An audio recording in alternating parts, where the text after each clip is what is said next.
Hello students and welcome back to channel Siraj Shaikh. आज NPO का lecture number 8 होगा जिसे हम कवर करेंगे नए पॉइंट्स ऑफ एनपीओ। तो स्टार्ट करेंगे आज का क्लास।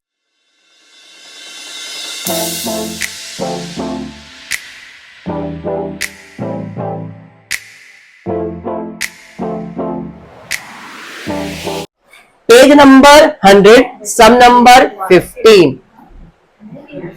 आज जो सम ले रहे हैं रेगुलर सम ही ले रहा हूं मैं, और कल से जो लेक्चर होंगे थोड़े से अपग्रेडेड होंगे एंड डिफरेंट होंगे। 3 लेक्चर इसके बाद जो होने वाला है 9, 10, 11, ये तीनों lecture something different and 6 sense मेरा कह रहा है कि इस साल उसी टाइप का सम आएगा।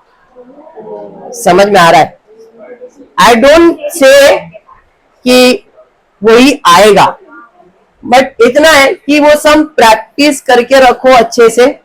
नसीब अच्छा है, मेरा बोला हुआ ऊपर ने सुन लिया है तो मे भी आपके एग्जाम में आ जाएगा। ठीक है Lavina, start. Take you page number 100 sum number 15। Quite simple sum, कोई हार्ड एंड फास्ट नहीं है, आपने किया हुआ सम है। एक बार रिवीजन ही समझो कि भाई रिवीजन ही हो रहा है। सम जब भी एनपीओ का आपके पास आएगा, आपका पहला काम है कैपिटल फंड ढूंढना। ढूंढो भाई capital fund, capital fund, capital fund, capital. अगर टेक्स्टबुक है ढूंढो ढूंढो ढूंढो ढूंढो ढूंढो ढूंढो, कहीं पे भी नहीं है, नहीं है, नहीं है, नहीं है, नहीं है, नहीं है। जब भी कैपिटल फंड नहीं है तो 2 चीज रहेगा, या तो कैश इंट्रोड्यूस होगा या तो ओपनिंग बैलेंस शीट बनाना पड़ेगा। कैश इंट्रोड्यूस तो है नहीं, पर एडजस्टमेंट नंबर 6 आप देखोगे, assets and liabilities on 1st April 2000 आपका ईयर एंड क्या है? मार्च 2020। तो ये चालू हो रहेगा अप्रैल 2019 में, तो जाके मार्च 2020 में खत्म होगा। तो माया करंट ईयर मेरा क्या है? 19-20। समझा? ये मेरा करंट ईयर है। इसके ऊपर जो भी ईयर रहेगा वो ओपनिंग बैलेंस शीट में जाएगा, और इसके नीचे का अगर कोई भी ईयर रहेगा तो ये क्लोजिंग बैलेंस शीट में जाएगा। ये याद रखना। जो भी मेरा करंट ईयर है, करंट ईयर के ऊपर का ईयर है, करंट ईयर के ऊपर का ईयर है तो ओपनिंग बैलेंस शीट, और करंट ईयर के नीचे का ईयर है मतलब क्लोजिंग बैलेंस शीट। और करंट ईयर का है वो तो अपने को समझेगा, या तो इनकम, या तो असेट है, या तो एक्सपेंस है, या तो लायबिलिटीज है, कुछ भी हो सकता है, वो आपको समझ में आएगा। करंट ईयर का है तो अपने को इनकम, एक्सपेंस, असेट, लायबिलिटीज है, ये मालूम है। लेकिन करंट ईयर के ऊपर का ईयर है या करंट ईयर के नीचे का ईयर है तो क्या करने का? ऊपर वाला ओपनिंग बैलेंस शीट और नीचे वाला क्लोजिंग बैलेंस शीट। अरे समझा क्या? क्लियर है? तो अब अपने को 1 अप्रैल 2019 का असेट्स और लायबिलिटीज दिया है, मतलब इससे अपन बनाएंगे ओपनिंग बैलेंस शीट। चलिए देखते हैं ओपनिंग बैलेंस शीट में क्या क्या आने वाला है। सबसे पहला दिया है बिल्डिंग। बिल्डिंग कहां जाएगा? तो असेट पे जाऊंगा। बिल्डिंग कितना दिया है? 18 लाख बराबर। बिल्डिंग के बाद दिया है फर्नीचर, कितना? 7 लाख। फर्नीचर कहां जाएगा? असेट। फर्नीचर 7 लाख। अरे समझा? उसके बाद बुक्स क्या है? असेट, कितना? 5 लाख। असेट में बुक्स 5 लाख। अरे समझा? उसके बाद 9% बैंक डिपॉजिट, बैंक में पैसा डिपॉजिट किया मतलब इन्वेस्टमेंट, और इन्वेस्टमेंट आपका क्या होता है? असेट। और 9% बैंक डिपॉजिट आपका क्या है? असेट। असेट साइड पे बैंक डिपॉजिट। फिर दिया है ट्यूशन फीस रिसीवेबल। रिसीव्ड दिया है क्या? Receivable. Anything receivable Irshad is my asset. Anything receivable is my asset. Payable है तो लायबिलिटी, रिसीवेबल है तो असेट। पेबल है तो लायबिलिटी, रिसीवेबल है तो असेट। तो यहाँ पे रिसीवेबल बोला है तो असेट साइड पे 7000। Bank overdraft 28,500। Bank balance asset और बैंक ओवरड्राफ्ट लायबिलिटी, तो लायबिलिटी साइड पे। और कोई इंफॉर्मेशन दिया है क्या? तो असेट्स एंड लायबिलिटीज रेडी। अब इसके अलावा हम लोग मानकर ऊपर जाएंगे और इसमें से जो भी ओपनिंग में जाने वाला रहेगा उसका पोस्टिंग करेंगे। सबसे पहला चीज जाता है बैलेंस ब्रॉट डाउन। किस चीज का बैलेंस है? कैश। कितना है? किधर जाएगा? 9% बैंक डिपॉजिट किया है ना, मतलब उस पे इंटरेस्ट लगेगा। क्या बात है, वो बाद में अपन डिस्कस करेंगे। Good, very good, spider sense. इधर बात करते हैं।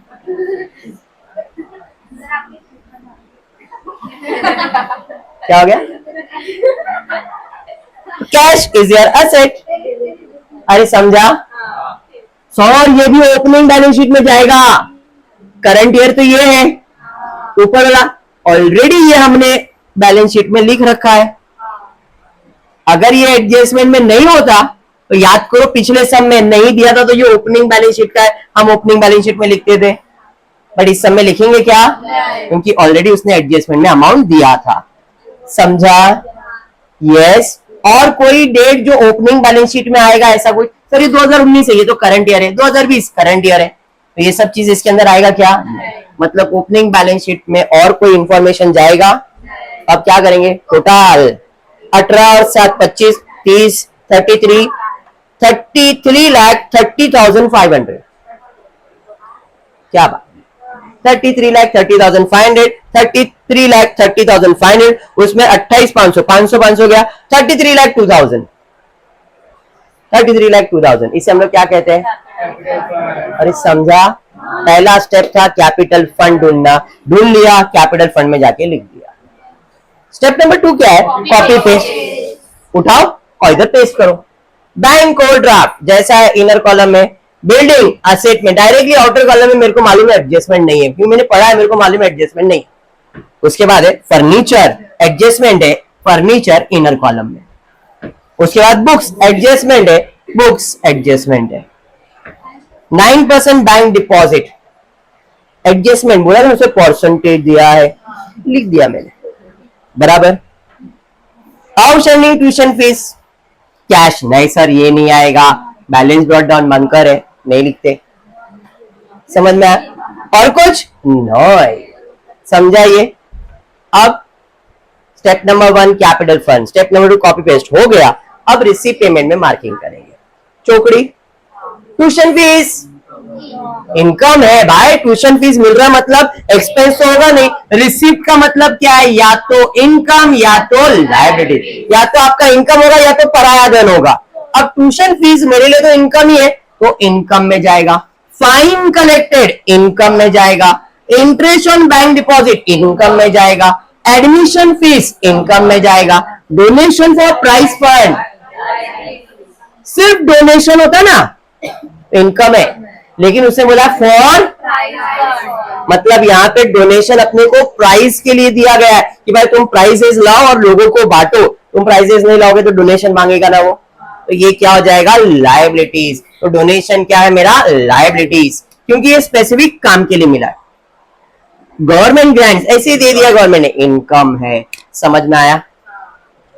Bank overdraft expense, salary expense, salary to office staff expense.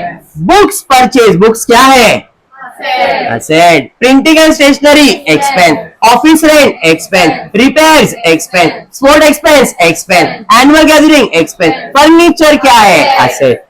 पूरा है ये फर्नीचर, इतना है। बैलेंस कैरी डाउन क्या है, असेट। समझा ये? समझा? समझा? Adjustment for the current year, tuition fees out. Adjustment किसके ऊपर है, स्टार मार्क कर दिया। 50% एडमिशन फीस क्या, adjustment admission fees. Outstanding salary to teacher, salary to teacher यहां पे मार्क कर दिया। अरे हाँ, depreciation on books and furniture, books already mark किया इनर कॉलम में, बट इधर है क्या बुक्स, हाँ सर है, मार्क किया। फर्नीचर, हाँ सर मार्क किया। अरे बराबर। फिर 50% government grant should be capitalize, government grant के ऊपर एडजस्टमेंट है। अरे समझा? 6 वाला तो एसेट लायबिलिटीज था, डन। उसके अलावा इसको स्टार मार्क करके रखो, इंटरेस्ट ऑन बैंक डिपॉजिट।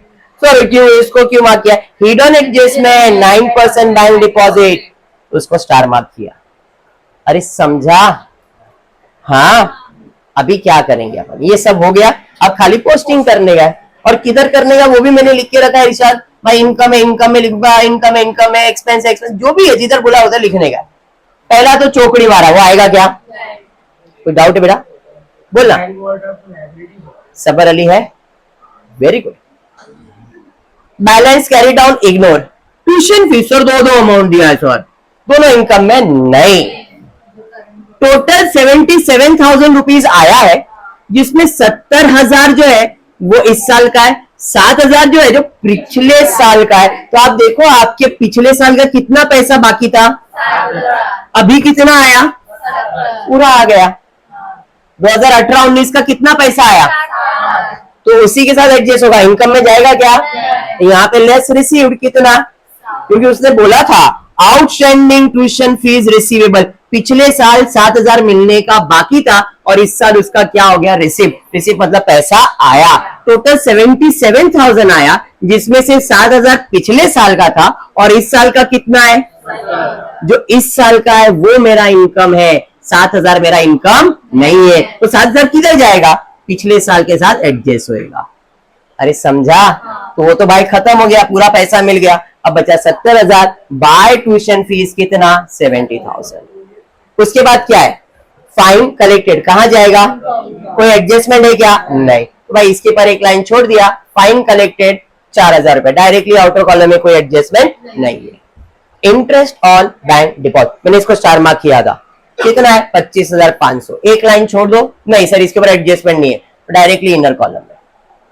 अरे समझा, फिर क्या है, एडमिशन फीस स्टार मार्क किया है, इसके ऊपर भी एडजस्टमेंट, एक लाइन छोड़ के एडमिशन फीस, कितना एडमिशन फीस 12,000।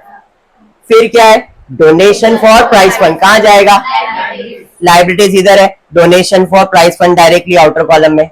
गवर्नमेंट ग्रांट्स कहां जाएगा, इनकम, स्टार मार्क भी किया है, इसके ऊपर एडजस्टमेंट, तो एक लाइन छोड़ दिया, गवर्नमेंट ग्रांट्स इनर कॉलम में। समझ में आया।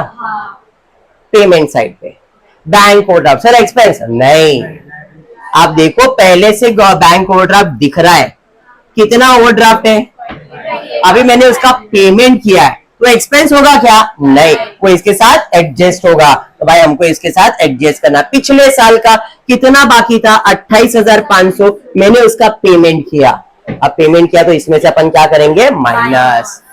समझाइए, चलिए नेक्स्ट। उसके बाद क्या है, सैलरी टू टीचर कहां जाएगा, स्टार मार्क भी किया है, एक्सपेंस में इनर कॉलम में। Staff salary, office staff salary कहां जाएगा, एक्सपेंस, एक लाइन छोड़ के, ऑफिस स्टाफ कितना है 40,000। अरे समझाइए।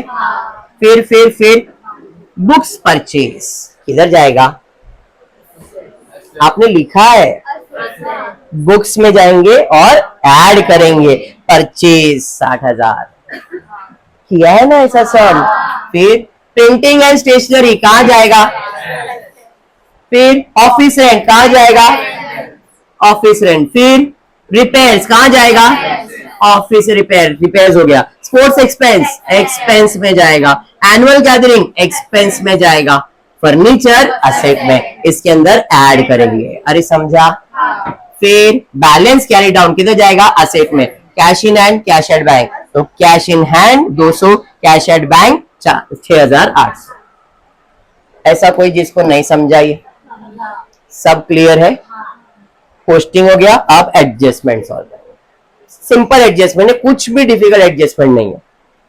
फॉर द करंट ईयर 1920, इस साल के लिए tuition fees, sir outstanding add prepaid less, outstanding add prepaid less, outstanding add prepaid less, outstanding add prepaid less, add करो sir outstanding.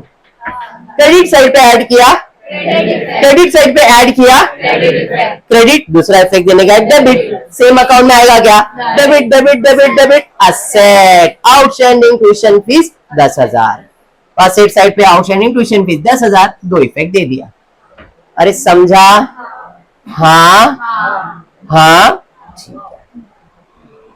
50% admission fees should be capitalize, should be capitalize का मतलब क्या है, उसमें से निकालो कैपिटल में डालो, उसमें से निकालो कैपिटल में डालो, उसमें से निकालो कैपिटल, इसमें से निकालो, कितना निकालो, तो देखो भाई एडमिशन फीस इधर है, निकालो मतलब माइनस करो, 50% कैपिटलाइज, 12,000 का 50% 6,000, इसमें से निकालो डाल दो, ऐड कर दो। क्रेडिट साइड पे माइनस किया डेबिट, दूसरा इफेक्ट देने का क्रेडिट, क्रेडिट लायबिलिटी साइड पे ही ऐड होगा। अरे समझा, हाँ चलिए आगे बढ़ेंगे। Outstanding add prepaid less, outstanding add prepaid less, earning add, तो यहाँ ऐड करने का है, किसमें, सैलरी में, add outstanding salary 12,000, debit side पे ऐड किया डेबिट, दूसरा इफेक्ट देने का क्रेडिट।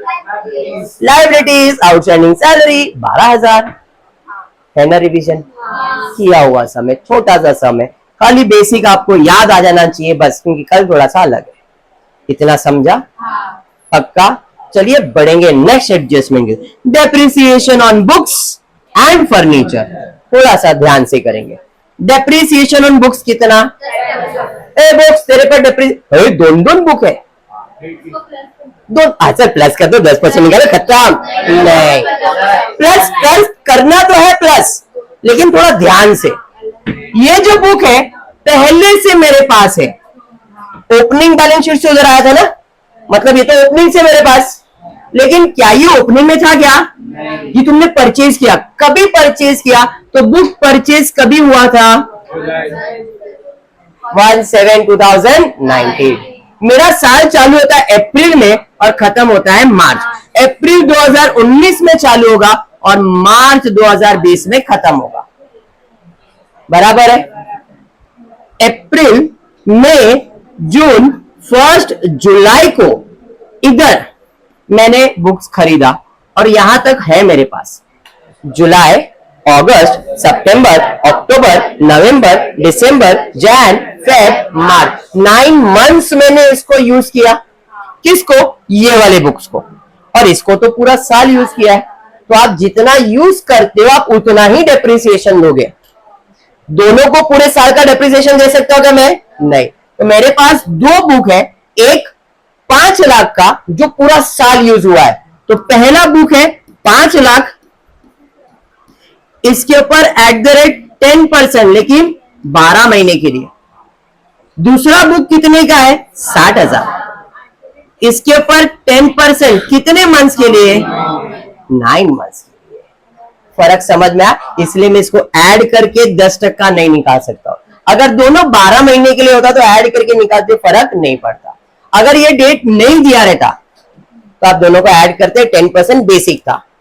यदि जब इसका डेट आ गया है तो अपने को थोड़ा ध्यान रख के सॉल्व करना पड़ेगा। क्यों? क्योंकि अपने को यह देखना है कि इसके डेट से कितना मंथ वो यूज हुआ है, तो आपको उतने मंथ्स का ही डेप्रिसिएशन, जो 11th में मैंने आपको सिखाया था, जितना मंथ यूज करते उतने मंथ्स का ही डेप्रिसिएशन देते।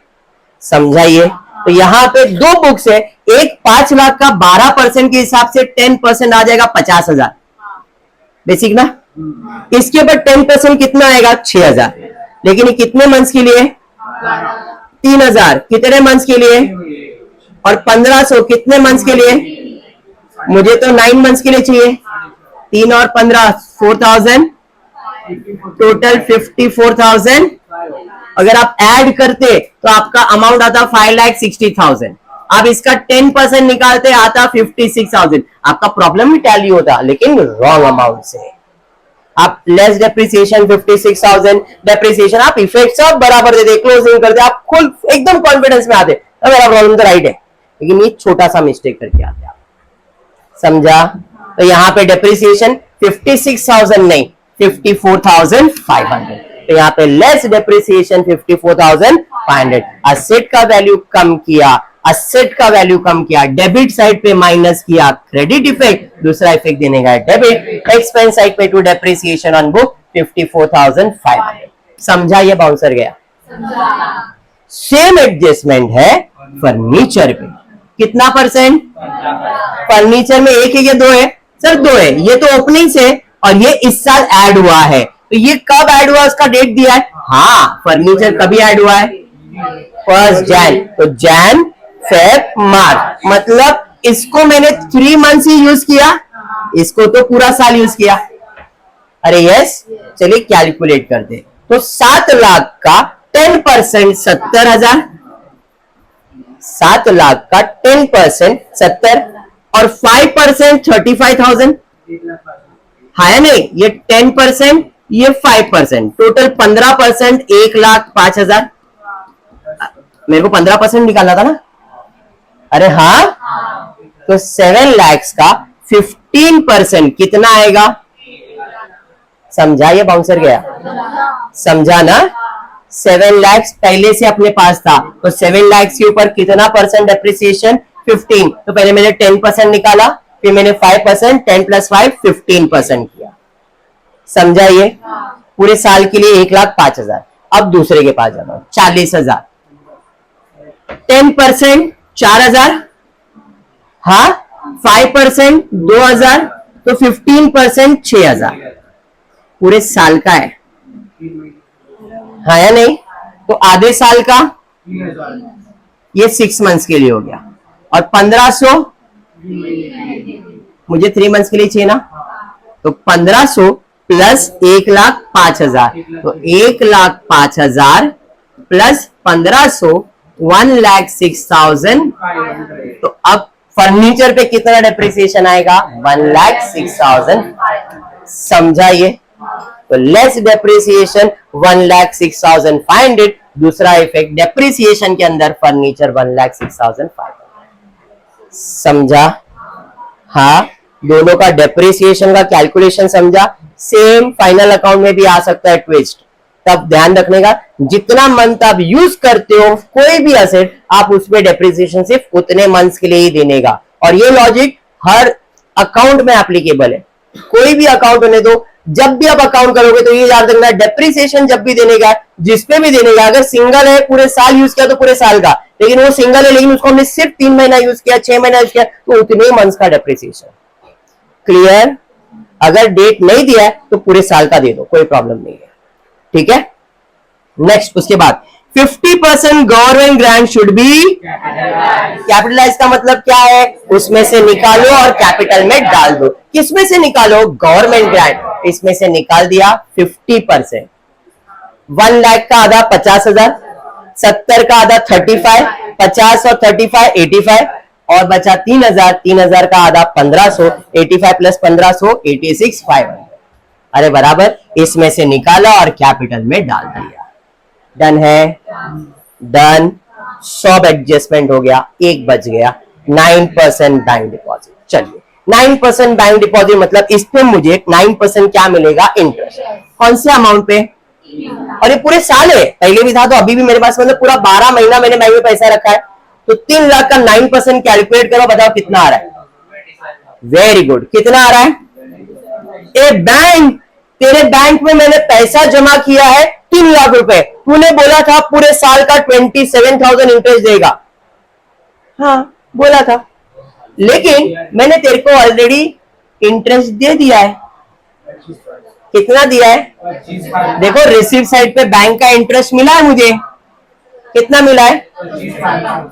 बैंक 25,500 ही दिया है। कितना देने का था? कितना देने का था? दिया कितना? मतलब अभी भी 1,500 रुपया क्या है? अब ये एडजस्टमेंट कहीं पे भी लिखा नहीं है, ये हमको समझना है। इसे हिडन एडजस्टमेंट कहते हैं। सर आपने इसके साथ ही क्यों किया? वो इसने बोला था ना इंटरेस्ट ऑन बैंक डिपॉजिट, मतलब रिसीव मतलब पैसा आया। कितना पैसा आया? 25,000। किस चीज का? Bank deposit. मैंने जब बैंक पे कैलकुलेट किया तो बैंक ने बोला कितना इंटरेस्ट आएगा? 27,000 ऐड करो ना 2 बार। मैं क्यों ऐड करूं? ऑलरेडी बैंक ने मुझे पैसा दिया तो वापस थोड़ी इंटरेस्ट देगा वो। इस साल का ये ना, तो बैंक 27,000 देने वाला था, उसमें से 25,500 दे दिया, तो अभी भी आउटस्टैंडिंग कितना है? Outstanding add prepaid less. तो भैया ऐड करेंगे आउटस्टैंडिंग, कितना बाकी है? क्रेडिट साइड पे ऐड किया, क्रेडिट इफेक्ट, दूसरा इफेक्ट देने का डेबिट। डेबिट एसेट साइड पे इसी में ऐड करूंगा 1,500 रुपए। डन विथ योर सम। समझ में आया? अब इस सम में कुछ नया होने वाला है, जरा ध्यान देना। डन है यहां तक? डन। क्लोजिंग करेंगे आउटर कॉलम में, closing outer column, closing outer column, closing outer column, closing outer column, closing outer column, total लेंगे। अब इस क्वेश्चन में एक्सपेंस ज्यादा है और इनकम कम है। अब तक जितने भी सम्स हमने किए सब में इनकम ज्यादा आता था, एक्सपेंस कम होता था, सरप्लस। इधर एक्सपेंस ज्यादा है, सेम लिखा, माइनस किया, अब इसे क्या कहते हैं? डेफिसिट। सरप्लस नहीं, तो बाय डेफिसिट, और जो भी डेफिसिट आएगा वो कैपिटल में से माइनस होगा। ये फर्क है, समझा? चलिए अब टोटल करेंगे तो उसमें ये सब ऐड करके ये माइनस करेंगे। Nil, outer column, outer column, outer column, total करेंगे 32,57,500, 32,57,500। सम क्लियर है? पक्का? देखो अभी इसके बाद के जो भी लेक्चर्स आने वाले हैं, अभी ये लेक्चर नंबर 8 था, 14-15 लेक्चर्स लेने वाला हूं मैं क्लियर बोल रहा हूं। इसके बाद के 3 कंटिन्यूस लेक्चर एक ही टाइप के सम्स ले रहा हूं, क्योंकि मेरे को ऐसा लग रहा है कि इस साल इसी टाइप के सम्स आने के बहुत ज्यादा चांसेस है, बस इसलिए वो 3 सम जो है मैं वो करवा रहा हूं। उसके बाद लास्ट और 2 सम लूंगा, वो भी करके जाओ, क्योंकि वैसे टाइप का सम और जो लास्ट अभी 3 लेक्चर में कराऊंगा वो तीनों यूनिक सम्स है। तो ये 5 लेक्चर एनपीओ के बहुत ज्यादा इंपॉर्टेंट। अब तक एनपीओ का सारा कंसेप्ट क्लियर हो गया है, कुछ भी बचा नहीं है, बट जो 5 लेक्चर और लेने वाला हूं वो 5 लेक्चर इंपॉर्टेंट रहेगा, स्किप मत करना। समझ में आया? चलिए तो फिर आज के लिए इतना ही करते। होपफुली वीडियो पसंद आए तो प्लीज वीडियो को लाइक कर देना, फ्रेंड्स ग्रुप में शेयर करना, चैनल को सब्सक्राइब करना। Thank you for watching the video.